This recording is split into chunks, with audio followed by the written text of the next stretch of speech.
What happened on Delaford Road in southeast London last night is still not clear, but the aftermath has horrified this Bermondsey neighbourhood. 4 people stabbed to death, a 5th in custody on suspicion of murder. Police forced entry to a house after a disturbance at around 20 to 2 this morning. Inside the house, they made a dreadful discovery of 4 people who had been stabbed. Despite the best efforts of officers and paramedics, all 4 people were sadly pronounced dead at the scene. This is a deeply shocking incident, and we will do everything we can to provide support to everyone affected. Detectives are now trying to understand why a man and woman in their 60s, a woman in her 40s and a woman in her 30s were killed.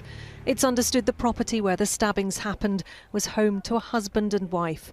Neighbours say they were woken by the sound of a helicopter and police and paramedics at the scene. I had the police were saying open the door, it's the police. So then I looked out my window, then I literally saw the police car and the police were knocking across my neighbor there. So yeah, so I just thought probably it's routine check or something like that, or they were looking for someone. So I didn't take it seriously. I'm a bit scared now because this is a quiet area, so it's a bit surprising, stuff like that could happen here. A man in his 20s was arrested at the property and has been taken to a South London police station where he remains in custody. Police say they believe all 5 people were known to each other and they're not looking for anyone else in connection with the deaths.